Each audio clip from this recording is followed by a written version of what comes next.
Bonjour, je m'appelle Albert Monkébert, je suis psychologue clinicien et docteur en neurosciences cognitives. Je travaille sur comment on forme nos opinions et quelles sont les conditions dans lesquelles on pourrait éventuellement changer d'avis.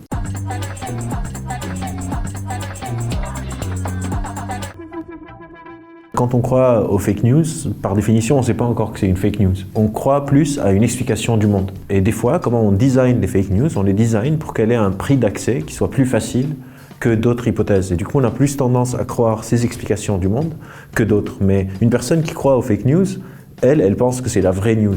Et du coup, c'est presque la question devient pourquoi est-ce qu'on croit aux news?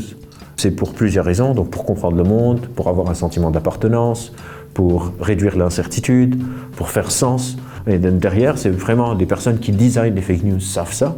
Et du coup, ils vont designer des fake news qui vont aller répondre à certaines attentes, à certaines craintes, à certains manques de sens, à certaines accroches sociales pour pouvoir avoir le maximum de gens qui adhèrent à ces explications du monde par rapport à d'autres. Qu'est-ce que ça veut dire un coût d'entrée? C'est un prix cognitif. On a tendance à croire que les arguments qu'on présente se valent, que tous les arguments se valent et sont symétriques. Mais il y a ce qu'on appelle l'asymétrie persuasive, c'est-à-dire des fois, on a certains arguments pour les accepter, ça demande plus d'efforts que d'autres. Par exemple, si moi je veux comprendre le coronavirus, il faut prendre en compte la destruction des habitats naturels, donc les déforestations, donc le réchauffement climatique, la culture en Chine, la manière dont les différents animaux se rapprochent de l'homme, les expérimentations, etc., etc.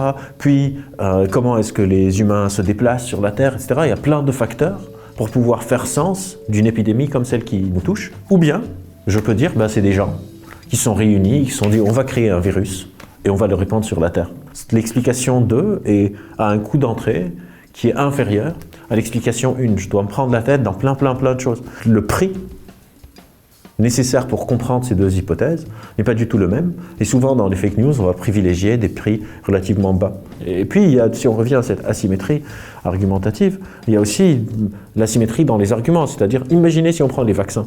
Si moi, je veux vous convaincre de vous faire vacciner, je dois vous convaincre sans l'ombre d'un doute que c'est quelque chose qui n'est pas dangereux. Donc, je dois faire un travail pour vous arriver à 100% que c'est vraiment pas dangereux pour vous de vacciner. Mais moi, si je veux vous prouver pour que vous dites non, j'ai besoin juste de vous planter l'ombre d'un doute. J'ai besoin de travailler juste 1%. Si vous avez un enfant, je vous dis, est-ce que vous voulez vraiment prendre le risque de causer du mal à votre enfant? Même si ce risque est 1%, vous allez me dire, non, je ne veux absolument pas prendre un risque qu'une maladie ou que quelque chose se passe avec mon enfant. Du coup, les deux camps ne sont pas du tout à armes égales. Un camp doit faire un effort de 100% pour rassurer, et l'autre camp doit faire un effort de 1% pour juste semer le doute.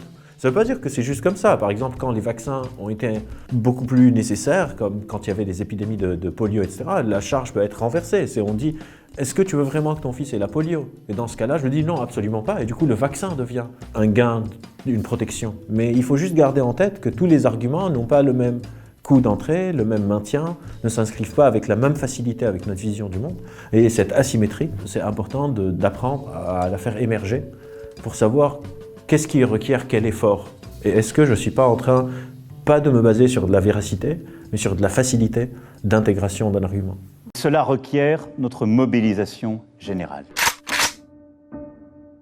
Nous sommes en guerre. Finalement, le premier mensonge auquel on a été confronté, le tout premier, ça a été les chiffres des morts en Chine. C'est n'importe quoi. Tout ça pour faire peur aux gens, pour leur dire restez chez vous, lorsque vous allez au boulot, mettez un masque et attendez gentiment qu'on vous donne un vaccin pour vous sauver. Ça s'appelle de la manipulation.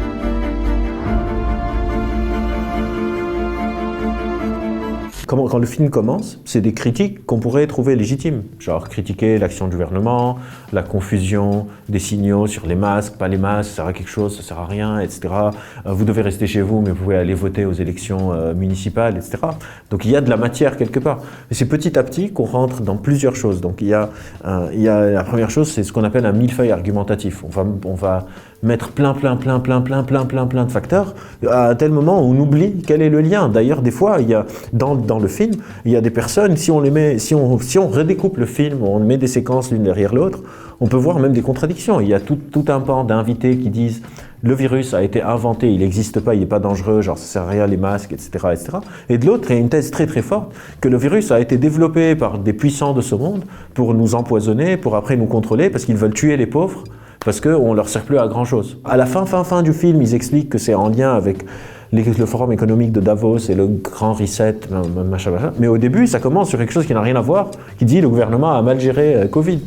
Mais limite, je serais d'accord avec le fait que le gouvernement a mal géré Covid, mais je ne suis pas du tout d'accord avec la fin. Et c'est vraiment petit à petit, là aussi, le coup d'entrée, je commence à me dire, bah oui, ils ont raison. Et quand ils commencent à avoir plus tort, bah, je suis déjà un peu impliqué dans le truc et je risque de me dire, bah, genre, pourquoi pas. C'est une explication qui souvent va être un peu simple, qu'on va cacher sous des couches de fausses complexités. Ça s'appelle une illusion de profondeur explicative. C'est quand j'ai une illusion que j'ai compris une explication de quelque chose, mais en fait je suis juste en train de le sursimplifier. On voit ça, par exemple, l'illusion de profondeur explicative a souvent été étudiée pour des choses très anodines, comme par exemple demander à quelqu'un « Est-ce que vous savez comment fonctionne votre frigo ?» Les gens disent « Oui, bien sûr, je sais comment fonctionne le frigo. » Et après on disait « Ok, comment ?» Et là, on réalisait qu'on surestimait, on avait une illusion de profondeur explicative, on se trompait dans notre estimation de combien on sait, comment fonctionne cet appareil photo, par exemple, la caméra que je suis en train de regarder. Je me dis « Ah oui, bien sûr, mais est-ce qu'on sait vraiment ?»